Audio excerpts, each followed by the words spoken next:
নির্বাচনের পরেও বিচার চালিয়ে নেওয়ার রোডম্যাপ চাইলেন নাহিদ ইসলাম। জানিয়ে দেব জিএম কাদের ও পাটোয়ারি সহ 150 জনের বিরুদ্ধে মামলার আবেদন। জানাবো 17 কেন্দ্রে ভোট গ্রহণ নিরাপত্তায় আইনশৃঙ্খলা বাহিনীর 2000 সদস্য। আরও জানাবো নুরুল হকের উপর হামলার ঘটনায় জিএম কাদেরের বিরুদ্ধে মামলার আবেদন। এবং সর্বশেষ জানাবো 5 দাবিতে 3 দিনের কর্মসূচি ঘোষণা নেজামে ইসলাম পার্টির। দর্শক শুনছিলেন সংবাদ শিরোনাম, এখন বিস্তারিত। নির্বাচনের পরেও বিচার চালিয়ে নেওয়ার রোডম্যাপ চাইলেন নাহিদ ইসলাম। জুলাই গণঅভ্যুত্থানের সময় সংঘটিত হত্যাকাণ্ড এবং আওয়ামী লীগ সরকারের শাসনামলে সংঘটিত গুম হত্যা সহ ফ্যাসিবাদী অপরাধের বিচার কার্যক্রম নির্বাচনের পরেও যাতে চলমান থাকে সেজন্য অন্তর্বর্তী সরকারের কাছে একটি রোডম্যাপ চেয়েছেন বলে জানিয়েছেন জাতীয় নাগরিক পার্টির আহ্বায়ক নাহিদ ইসলাম। জুলাই গণঅভ্যুত্থানের সময় সংঘটিত মানবতা বিরোধী অপরাধের ঘটনায় ক্ষমতাচ্যুত প্রধানমন্ত্রী শেখ হাসিনা, সাবেক স্বরাষ্ট্রমন্ত্রী আসাদুজ্জামান খান কামাল ও সাবেক পুলিশ মহাপরিদর্শক ও চৌধুরী আব্দুল্লাহ আল মামুনের বিরুদ্ধে একটি মামলায় সাক্ষ্য দিতে আজ দুপুরে ট্রাইব্যুনালে এসেছিলেন নাহিদ ইসলাম। তবে এই মামলায় 46তম সাক্ষী আমার দেশ পত্রিকার সম্পাদক মাহমুদুর রহমান আজ দ্বিতীয় দিনের মতো জবানবন্দি দেন। তার সাক্ষ্য প্রদান আজ শেষ হওয়ার সম্ভাবনা কম থাকায় সাংবাদিকদের সঙ্গে কথা বলে বেলা 2:45টার দিকে ট্রাইব্যুনাল প্রাঙ্গণ ত্যাগ করেন এনসিপির আহ্বায়ক।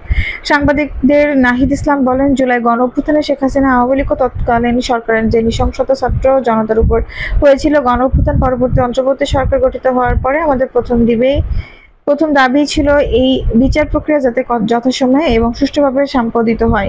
এনসিপির আহ্বায়ক বলেন, শেখ হাসিনার এই মামলায় তিনিই হয়তো শেষ সাক্ষী। তার সাথে নেওয়ার পরে এই মামলা রায়ের দিকে যাবে। তবে শুধু এই একটি মামলাই নয়, এই মামলায় রাজনৈতিকভাবে হয়তো তারা ন্যায় বিচার পাবেন, কিন্তু সারা দেশে গণহত্যা এবং নির্যাতন, নিপীড়ন, গ্রেপ্তার সংঘটিত হয়েছিল। সেই সবের জন্য আরো অনেক মামলা রয়েছে, ফলে এই বিচার প্রক্রিয়া একটা দীর্ঘ সময় ধরে চলবে।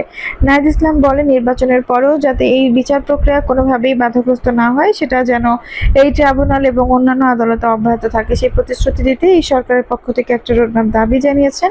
সব রাজনৈতিক দলের পক্ষ থেকে অঙ্গীকার যাতে নিজেদের নির্বাচনী ইস্তেহারেও থাকে, সেই প্রত্যাশা তাদের থাকবে। ট্রাইব্যুনালের বিচারিক কার্যক্রমে সন্তুষ্ট কিনা এমন প্রশ্নের জবাবে এনসিপির আহ্বায়ক বলেন, এখন পর্যন্ত আমরা সন্তুষ্ট যে প্রক্রিয়া চলমান আছে এবং রায়ের দিকে দ্রুত সময়ের মধ্যেই যাবে। তবে আরও যে মামলাগুলো রয়েছে আমরা চাইবো সেগুলোর বিচার প্রক্রিয়াও যাতে যথাযথ গুরুত্বের সঙ্গে এগিয়ে চলে। সরকার যাতে একটি সমন্বিত রোডম্যাপ সব রাজনৈতিক দলের সঙ্গে মিলে ঘোষণা করে। নির্বাচনের আগে শেখ হাসিনা ফিরিয়ে আনার বিষয়ে বরাবরই বলে আসছেন। উল্লেখ করে নাহিদ ইসলাম বলেন, কূটনৈতিক ও রাজনৈতিকভাবে এবং আন্তর্জাতিক জনমত তৈরি করে সরকারকে এগোতে হবে। তাকে ফিরিয়ে এনে শাস্তি প্রদান করাই এই সরকার এবং যে কোনো সরকারের নৈতিক এবং আইনি দায়িত্ব থাকবে। জিএম কাদের ও পাটোয়ারি সহ 150 জনের বিরুদ্ধে মামলার আবেদন।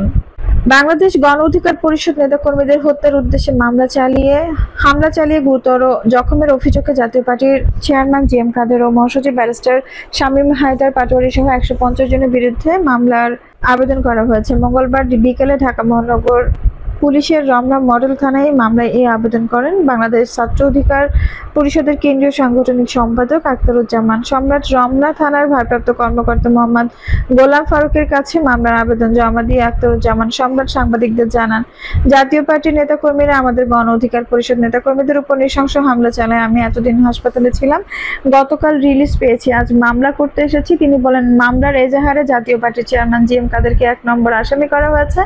অন্য আসামিরা হলেন জাতীয় পার্টির মহাসচিব ব্যারিস্টার শামীম হায়দার পাটোয়ারি, প্রেসিডিয়াম সদস্য হাজী সাইফুদ্দিন মিলন সহ 18 জন। এছাড়া অজ্ঞাতনামা হিসেবে আরো 100 থেকে 150 জনকে আসামি করা হয়েছে। আখতারুজ্জামান সম্রাট জানান, মামলার আবেদনটি এজাহার হিসেবে রমনা মডেল থানার ওসির কাছে জমা দেওয়া হয়েছে। প্রাথমিকভাবে এজাহারটি তিনি গ্রহণ করেছেন, যাচাই বাছাই করে মামলাটি রেকর্ড করবেন। গত 29 আগস্ট রাতে রাজধানীর কাকরাইলে জাতীয় পার্টির কেন্দ্রীয় কার্যালয়ের সামনে গণ অধিকার পরিষদের জাপা নেতাকর্মীদের মধ্যে সংঘর্ষ বাধে। পরে পরিস্থিতি নিয়ন্ত্রণে আনতে আইনশৃঙ্খলা বাহিনীর বল প্রয়োগ করলে গণ অধিকার পরিষদের শীর্ষ নেতা নুরুল হক নূর ও রাশেদ খান সহ বেশ কয়েকজন আহত হন। 17 কেন্দ্রে ভোট গ্রহণ নিরাপত্তা আইনশৃঙ্খলা বাহিনী 2000 সদস্য। রাজশাহী বিশ্ববিদ্যালয় কেন্দ্রীয় ছাত্র সংসদ হল সংসদ ও সিনেট ছাত্র প্রতিনিধি নির্বাচনের ভোট গ্রহণ 9টি ভবনের 17টি কেন্দ্রে 990 বুথে অনুষ্ঠিত হবে। ভোট গ্রহণ শেষে রাষ্ট্র কোষাধ্যক্ষ কার্যালয়ে ভোট গণনা এবং কাজী নজরুল ইসলাম মিলনায়তনে ভোটের ফলাফল ঘোষণা করা হবে। নির্বাচনে আইন শৃঙ্খলা বাহিনীর অন্তত 2000 সদস্য নিয়োজিত থাকবেন। আজ মঙ্গলবার রাষ্ট্র নির্বাচন কমিশনার প্রক্টর ও রাজশাহী মহানগর পুলিশ কমিশনার সাংবাদিকদের এসব তথ্য জানান।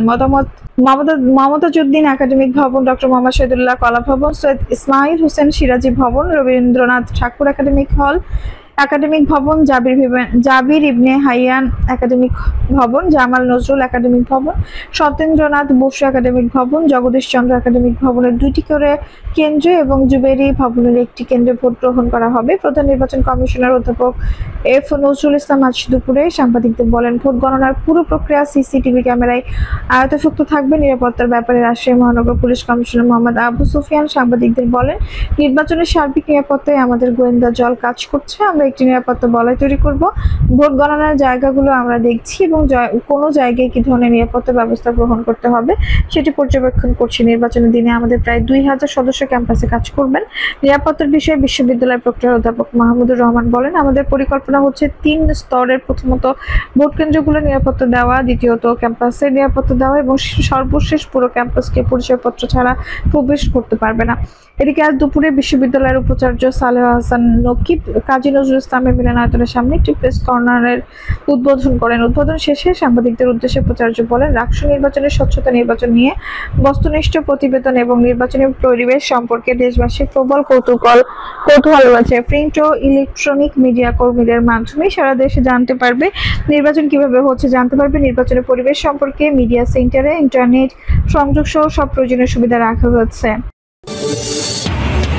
নুরুল হকের উপর হামলার ঘটনায় জিএম কাদেরের বিরুদ্ধে মামলার আবেদন।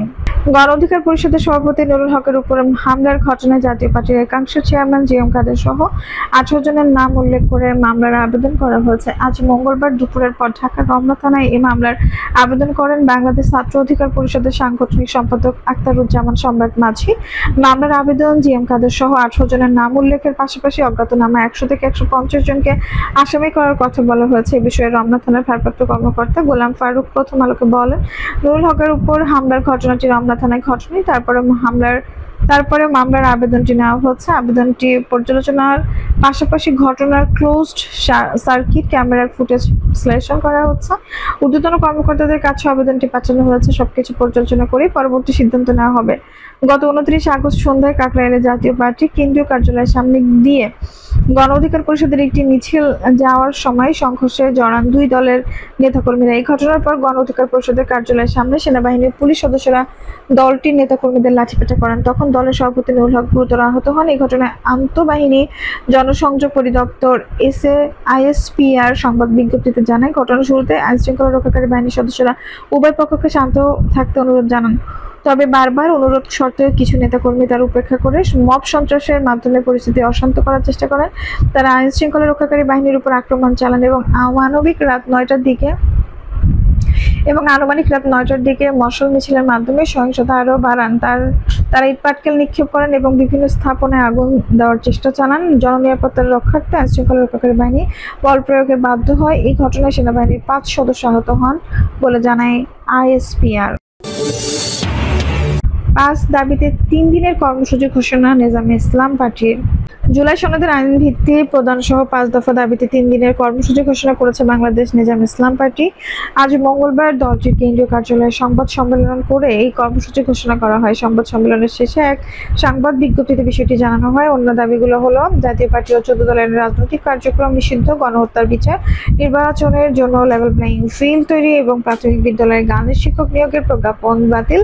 ঘোষিত 3 দিনের কর্মসূচির মধ্যে রয়েছে 18 সেপ্টেম্বর ঢাকায়, 19 সেপ্টেম্বর বিভাগীয় শহরে এবং 26 সেপ্টেম্বর দেশের জেলা উপজেলা বিক্ষোভ। ঘোষিত দাবি ও কর্মসূচিকে দেশের স্বাধীনতা, সার্বভৌমত্ব, ইসলাম ও জাতীয় নিরাপত্তা সুরক্ষার আন্দোলন বলে মন্তব্য করেছেন নেজামে ইসলাম পার্টি। সংবাদ সম্মেলনে লিখিত বক্তব্য পাঠ করেন দলের মহাসচিব মুসা বিন ইজহার।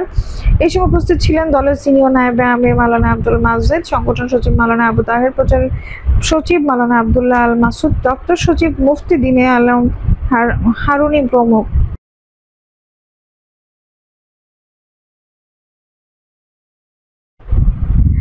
দর্শক, এই ছিল এখনকার সর্বশেষ সংবাদ। নিউজটি ভালো লাগলে অবশ্যই একটা লাইক দিন, কমেন্ট আপনার মূল্যবান মতামত জানান। সবসময় আমাদের পাশে থাকতে সাবস্ক্রাইব করে বেল বাটনটি অন করে রাখুন। ধন্যবাদ।